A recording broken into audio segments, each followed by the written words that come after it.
Hello and welcome to NG. And in this video, I'll be taking you through my journey on how I updated my YouTube/gaming space.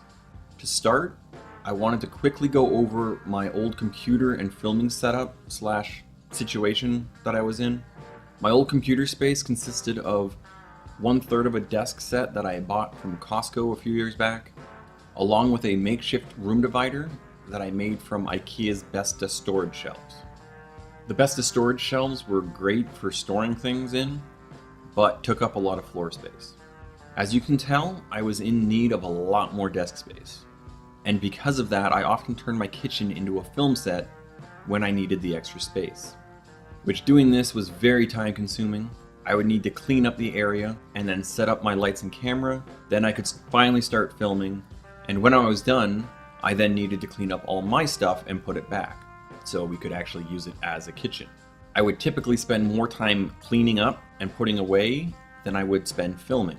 So I finally decided it was time to optimize my workspace.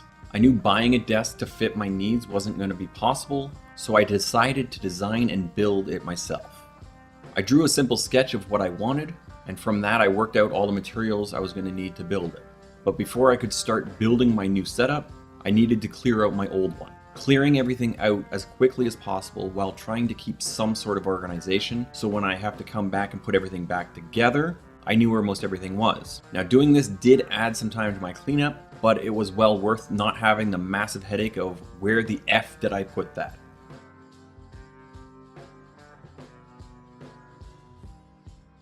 While clearing everything out, I quickly ran into the problem of having too much stuff in a small space, so I moved my old desk and the IKEA cabinets into my storage lockup until I can figure out what I want to do with them. Now that everything was cleared out, I could take some accurate measurements and start laying things out. As you can see, I really don't have that much space. I have 7 feet by a little more than 6 feet. To best utilize the space, I decided to use countertops, much like most tech YouTubers.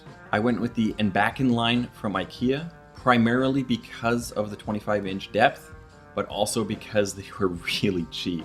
Now, in an attempt to help solve my storage issues that I'm bound to have, I picked up some IKEA Elgato shelving.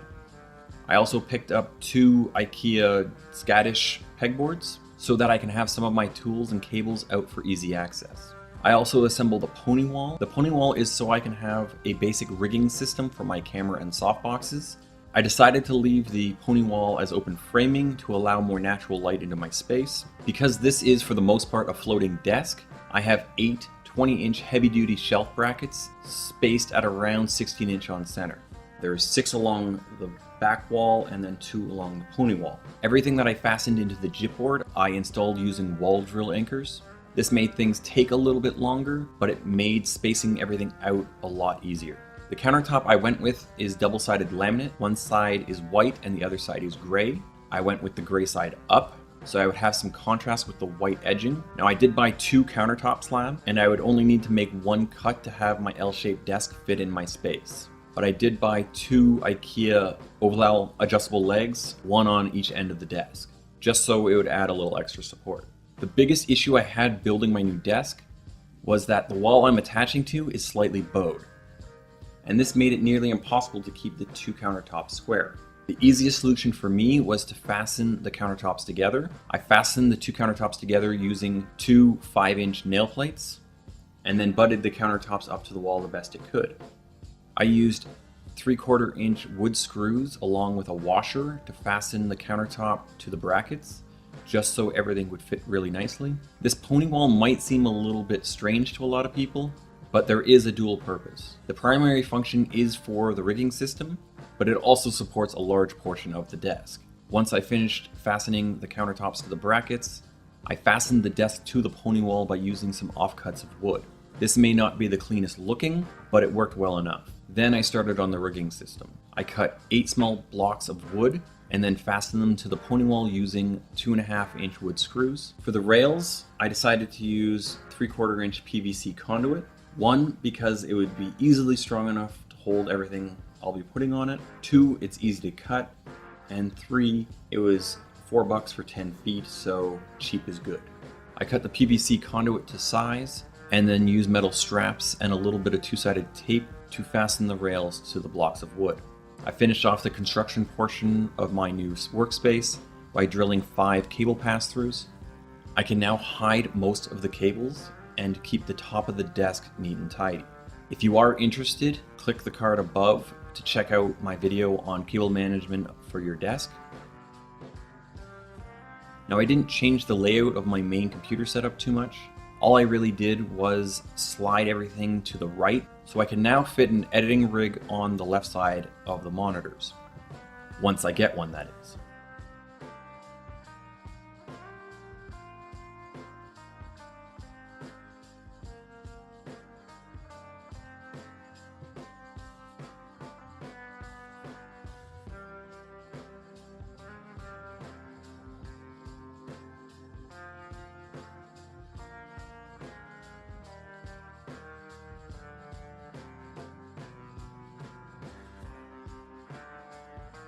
Now, what I feel will have the biggest impact on my workflow would have to be my little build area in combination with the rigging system, because now I can get some fantastic overhead shots of building a PC or a completely unobstructed view of a teardown.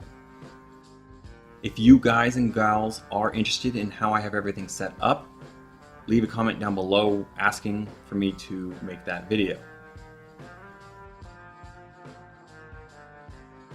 But that's it for now. So did you think I did a good job? Is there anything you think I can improve on?